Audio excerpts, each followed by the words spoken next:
Now we move on to our next news.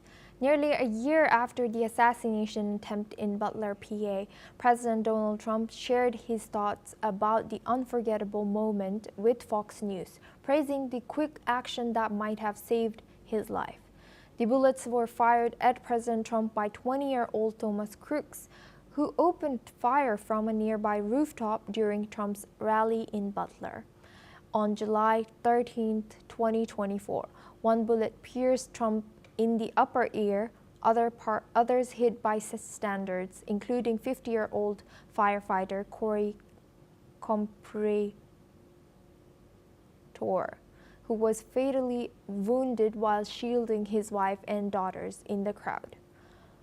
U.S. President Donald Trump also paid tribute to Corey Comperatore, a firefighter who was killed during his attempted assassination. Trump called him Corey a great guy on the show. Following the gunfire, Secret Service agents rushed to shield the president, whose face was streaked with blood. Crooks was fatally shot within seconds by a Secret Service sniper. Trump credited the sniper's swift action with preventing even more tragedy that day. Here's how Trump recalled the original during the interview. Well, it was unforgettable. I didn't know exactly what was going on. I got whacked. There's no question about that. And fortunately got down quickly. And people were screaming, and I got down quickly, fortunately, because I think they shot 8 bullets. And one got me, and one got another one, and one got another one, and one killed Corey, the firefighter. Our sniper, within less than 5 seconds, was able to get him from a long distance with one shot. If he didn't do that, you would have had an even worse situation. It was really bad. While shedding light on the investigation into the assassination attempt against Trump, he expressed his satisfaction while acknowledging the mistakes that may have been committed by the Security Department. Let's listen in. So they briefed me numerous times, the FBI, the Secret Service, sort of everybody. DOJ, Pamela's doing I think she's doing a fantastic job. But they briefed me, and I'm satisfied with it. I'm satisfied with it. They should have had somebody in the building. That was a mistake. They should have had communications with the local police. They weren't tied in. And they should have been tied in. So there were mistakes. Now we are joined by our guest, Stefan Nagy. He's a professor at International Christian University, joining us from Budapest.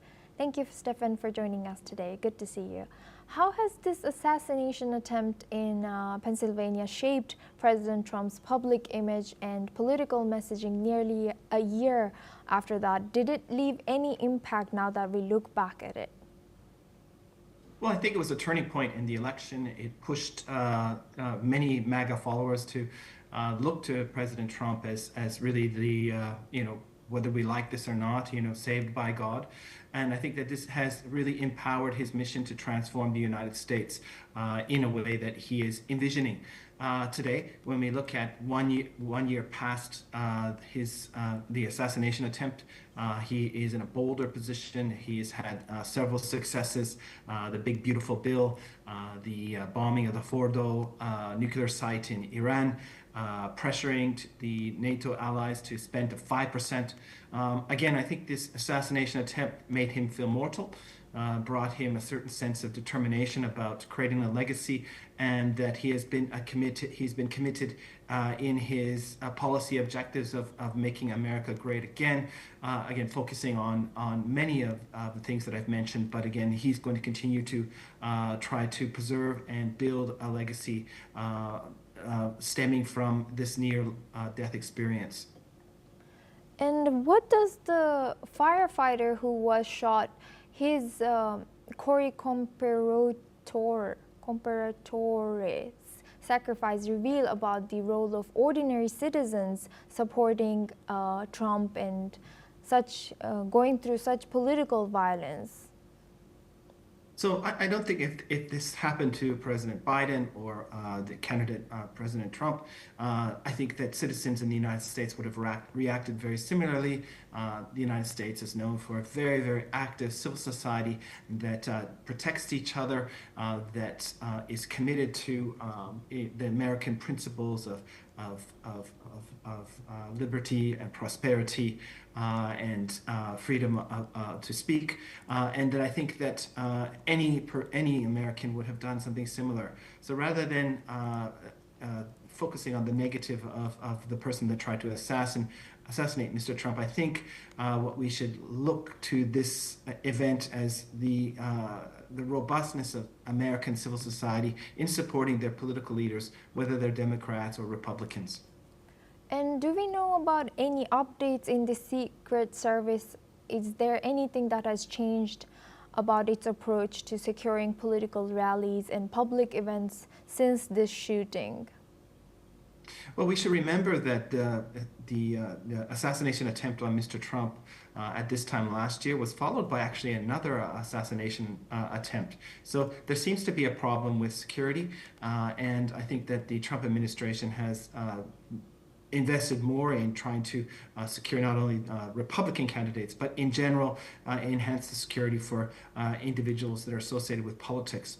That being said, though, the United States is quite divided on the political left and right, and that I think that political violence is increasing in terms of anger by people on both sides, and that more focus on Secret Service security for political leaders, including the president, is certainly going to be on the table today, tomorrow, and far into the future. And what lessons should both parties take from this incident about political rhetoric, security, and risks faced by such public figures, according to you?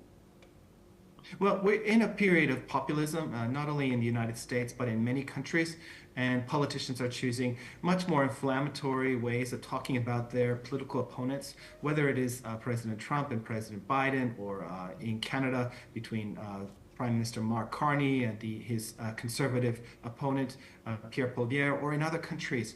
I think it's really important that politicians step back, they choose their words carefully, and they debate their opposition candidates based on the facts, not by trying to shape narratives that may paint their opposition the opposition in ways that are both inflammatory but also unflattering, and potentially causing reason for political violence. Thank you very much, Stefan Nagy, for joining us today and sharing your insight all the way from Budapest. Now we move on to our